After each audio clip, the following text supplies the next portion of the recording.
हो मौला नाम नाम मौला नाम नाम। दुनिया मतलब दियो यार, मतलब होवे ते प्यार भी कर दी। अस्सलाम वालेकुम, मैं आपके साथ अदनान और आज हम बात करने जा रहे हैं पाकिस्तान के नामवर गुलकार अनैत हुसैन भट्टी साहब कि उनके जनाजे के ऊपर उनके साथी फनकारों ने उनके साथ क्या किया, और आखिर में मैं आपको अपनी राय भी दूंगा। फिर आपने मुझे ज़रूर बताना है कि मेरी राय ठीक है या आपकी उसके मुतबादिल क्या राय है। पाकिस्तान पंजाब से तल्लक रखने वाले अनैत हुसैन भट्टी साहब, इन्होंने ऐसा लाजवाब काम किया, ये कह लें कि पाकिस्तान के पहले प्लेबैक सिंगर थे जिन्होंने फिल्मों में काम किया और गाने भी गाए। 60 फिल्मों में तकरीबन इन्होंने अपनी अदाकारी की है और 500 से ज़्यादा गाने गाए हैं। अब इन्होंने ऐसे ऐसे गाने गाए हैं कि जो आज के लोगों के भी ज़ुबान के ऊपर है, हर वक्त वो गा रहे होते हैं। पागा वाले हो, इस तरह के बहुत से गाने हैं, दुनिया मतलब दी यार। फिर इन्होंने फिल्म इंडस्ट्री के अंदर ऐसी ऐसी लाजवाब फिल्में बनाई हैं कि इन्होंने जो भट्टी प्रोडक्शन थी ना, उसको भी साथ में आगे बढ़ाया। लेकिन फिल्म इंडस्ट्री ने इनके साथ जो किया ना, वो बहुत ही गलत था। बहुत सारे फनकारों के साथ ऐसा ही हुआ है, लेकिन जब लोग इनके ऊपर वीडियोस बनाते हैं, फिर ये लोग बड़ा चीखते हैं कि यार फिल्म इंडस्ट्री के लोगों को बदनाम किया जा रहा है। अनैत हुसैन भट्टी साहब 1999 में जब इनकी वफात हुई, तो फिर मैं आपको बताता हूं कि कौन कौन इनके जनाजे में गया था। अनैत हुसैन भट्टी साहब इतने मशहूर थे कि मोहम्मद रफ़ी जो इंडिया से ताल्लुक़ रखते थे, उन्होंने अपने एक इंटरव्यू में कहा कि पाकिस्तान की फिल्में क्यों कामयाब होती हैं। उसमें उन्होंने बताया कि इनके पास 2 ऐसे नाम हैं जो अगर ना होते तो इनकी फिल्में कभी भी कामयाब ना हो पाती। कौन कौन? उन्होंने कहा जी, एक तो अनैत हुसैन भट्टी साहब उनके गानों की वजह से, दूसरा मलका तरन्नुम नूर जहां उनके गानों और उनकी अदाकारी की वजह से। ये 2 ऐसे अदाकार हैं जिनकी वजह से पाकिस्तान वालों की फिल्में जो है ना, वो बड़ी सुपर हिट हो जाती हैं। नहीं तो फिल्मों के पल्ले कुछ नहीं होता।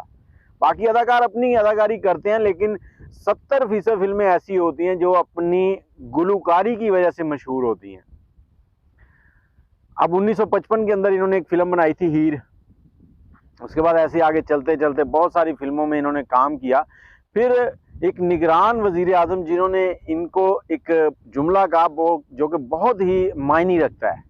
उन्होंने कहा कि आपका नाम अनैत हुसैन भट्टी नहीं होना चाहिए, आप पंजाब से तल्लुक़ रखते हैं और पंजाब का एक नाम है, आपका नाम पंजाब हुसैन भट्टी होना चाहिए। अब इतनी बड़ी बात एक गुलकार के लिए बड़े मायने रखती है। लेकिन 1995 के अंदर जब भट्टी साहब बीमार हुए, उसके बाद 4-5 साल इन्होंने इलाज करवाया, लेकिन बिस्तर से उठ ना सके। और 1999 में जब खालिक़े हकीकी से जा मिले, तो इनका जब जनाजा हो रहा था, तो उसमें आप देखें वक्त के किसी भी सुपरस्टार ने शिरकत नहीं की,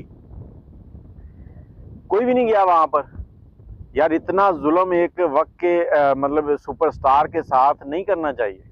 बहुत सारे ऐसे ही मामलात हुए हैं, बहुत सारे ऐसे लोग आए पीछे। अगर आप लोगों की मौत की जो है ना मामलात, उनको देखें तो ऐसी आपको खबरें मिलेंगी कि किसी के जनाजे में कोई सुपरस्टार किसी वक्त में भी नहीं गया।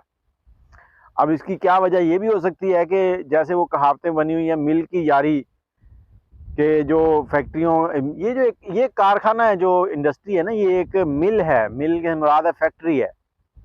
तो ये फैक्ट्री है, फैक्ट्री के अंदर जितनी भी दुआ सलाम है वो फैक्ट्री के अंदर ही होती है। जैसे ही लोग फैक्ट्री से बाहर निकले तो फैक्ट्री वालों से तल्लुक़ ख़त्म हो गया। लेकिन यार आम रूटीन में जब फैक्ट्री में भी कोई अच्छा वर्कर मरता है ना, तो लोग उसके भी घर चले जाते हैं। फैक्ट्रियों में छुट्टियां हो जाती हैं 2-2 दिन कि यार वो फलां शख्स फौत हो गया, उसके जनाजे में जाना है, उसके कुलखानी में जाना है। लेकिन यहाँ पर अनैत हुसैन भट्टी साहब के जनाजे में कोई एक सुपरस्टार, 1999 के सुपरस्टार आपको मालूम है कौन लोग थे? कोई एक नहीं गया।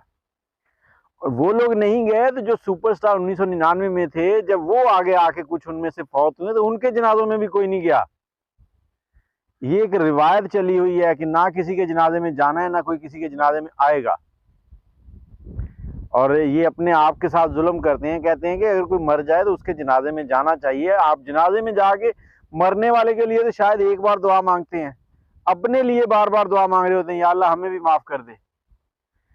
जनाजों में जाया करें ताकि आपके जनाजे में भी लोग आ सकें। यहाँ पर अगर मैं बात करूं तो जितनी फिल्म इंडस्ट्री है ये सारी की सारी ऐसे ही है कि ना ये लोग जाते हैं, जब इनके जनाजों में कोई नहीं आता तो फिर इनके बीवी बच्चे बैठ के रो रहे होते हैं कि हमारे में तो कोई पूछने नहीं आया।